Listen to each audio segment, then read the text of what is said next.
Most crypto investors are chasing the next 100x. They're either trading, they're flipping, or they're hodling for years. But the guy I'm going to show you today, he's quietly earning over $16,000 a month from just one position. No meme coins, no leverage, just smarter ways to make your crypto work for you instead of sitting there idle in your wallet. Let me show you how this works and why almost no one's talking about it. In this video, I'm going to show you how one of our students, I've spoken about it a lot, he's actually making more than 16K because he's starting to compound this, but I think it's a pretty great testimonial to give you, not to sell you something, but to give you some motivation on how you can do this for yourself. I'm going to literally undercover everything, his position that he's doing, and how you can do this for yourself, even if you have other coins. Okay, so you can meet a guy called Brock, and you can see here his two pools are cooking. I'm going to talk about one of his pools, and one of his pools at the current time of recording is making more of this, but at the screenshot, I think it was 17 days ago or so, is making 4K a week, and that is coming out to obviously 16K per month. So I'm going to break it down, but firstly, before we get into this, we need to address the elephant in the room, before we get to the juicy part, and that is how can you do this for yourself. Okay, the problem most people have, it's not a problem, it's just about how far the line and how experienced you are in cryptocurrency. Again, you don't know what you don't know. If you're just a hodler, again, it's fine for you, but the problem with that is you don't make any money until you sell. Okay, most investors just hodl, and this used to be in 2021 until I realized it was too late and I lost everything in 2022 when the bear market came in. Most people just hodl and they wait for price appreciation, which is fine, but the truth is hodling isn't just a strategy, it's a waiting room. So for example, XRP that we're going to break down today, if you were a hodler, for example, you make money when you sell. So again, if you time these exits well, you made a fuck ton of money. But the problem with hodling is you get these kind of phases, and these are years, where like you're not really doing anything, and in between that, you can make a fuck ton more XRP and a fuck ton more Ethereum that I'm going to show you a pool. And for pretty much doing nothing, you've already done the hard work by buying the assets, taking a bet on the assets. You guys just need to know how to provide that, and that's what I'm going to show you today. So I want to break this down with, think about a rental property. If you own a little house, okay, and you're never collecting rent, it wouldn't make sense. Like if I said to you, I have a house and it's a real estate property and I'm not collecting rent, you'd be like, why are you not putting a tenant in there, Jake? Well, that's what most people are doing in crypto, because you can just sit in there on a rental property. Let's say it's worth 100K and it goes up to 110K in 1 year, and it goes to 120, and then the market dips and it's like 110. But over the long run, an asset is an asset. A strong asset should always go up in value. But you wouldn't buy a rental and not put a tenant in there. That would be pretty crazy. So why are most hodlers, and I'm asking you this right now, why are most people doing this with a hodl bag? You know, is it because they don't know? But in my opinion, it's exactly the same game, because we don't have to go. The problem with rental properties, and my experience, maybe I just had a bad experience, but I've spoke to many other guys. Number one, I had to go through 6 months of legal work. Number two is after 1 or 2 months, I lost a tenant and a new tenant came in and she never paid.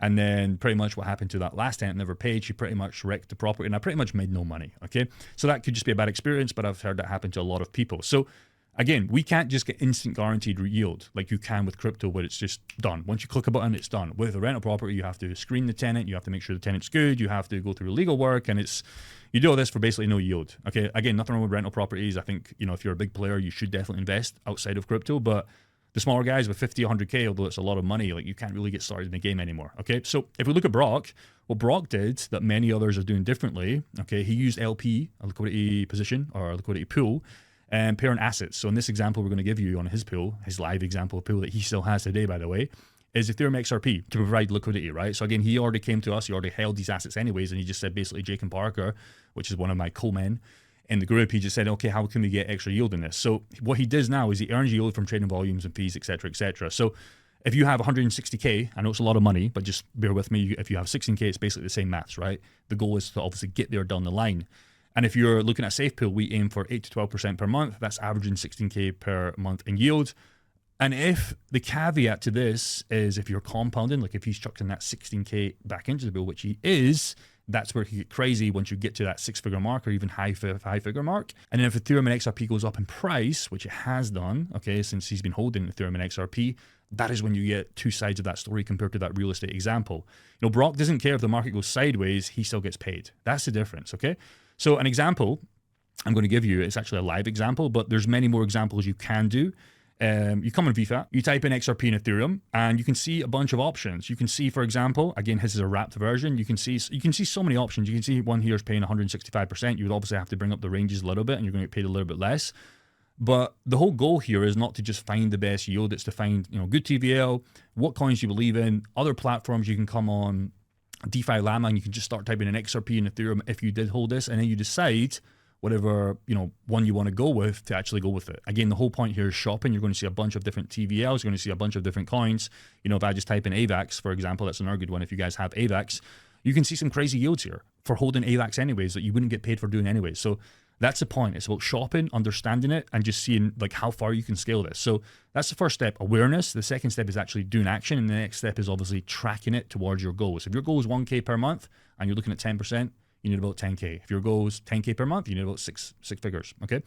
Just maths, okay? It's the same thing. So most investors miss this, okay? So the best greedy investors that we all hate, why they're so rich, are the smartest people in the world, and they're doing this every single day. So most people think passive income in crypto means staking or random tokens. That's not what it's about, because they don't understand protocol level yields and pool mechanics. If you look at big institutions, okay, they're doing this every single day and they have done for years, and that's why they provide liquidity at scale.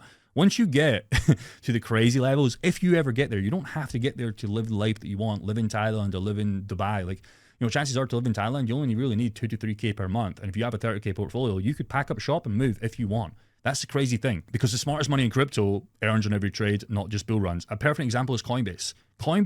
We can become the Coinbase, okay? So their TTM, which pretty much means their last 12 months in revenue, was 6.7 billion. Now, you're not going to make this, of course, okay, unless you're Michael Saylor or Elon Musk, and they made 5.67. And the reason I'm sharing Coinbase is you can become the Coinbase. Brock is a Coinbase. Coinbase get paid for people buying and selling. Brock gets paid for people buying and selling in that liquidity example, and his other LP pools for people buying and selling.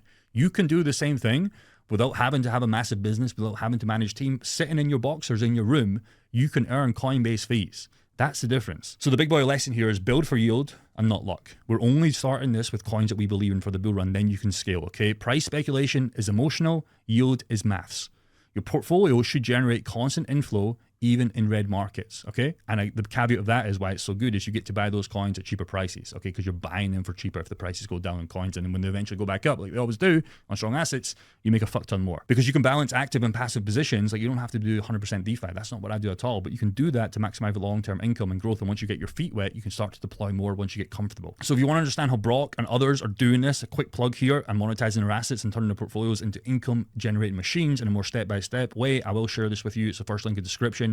You can book a free call and you can learn how to do this. And my goal is to get every member to 10K per month. We have just crossed, as far as my way, 110 members. So we're really starting to scale this. It's looking very, very good. And a lot of members are looking for that 10K per month goal, but it's not going to happen by accident. Okay. You still have to press the button. So if you're interested in that, click the first link in the description. We have literally an onboarding call where you get to speak to me personally. And then every single Saturday, you're going to get to speak to me, where we're going to actively look at your pools and tell you exactly what to do, till you're comfortable to do this by yourself. And we're still there 24/7. So peace and take care. Click the first link if you're interested. If not, go and watch another video, and I'll see you there. Peace and take care.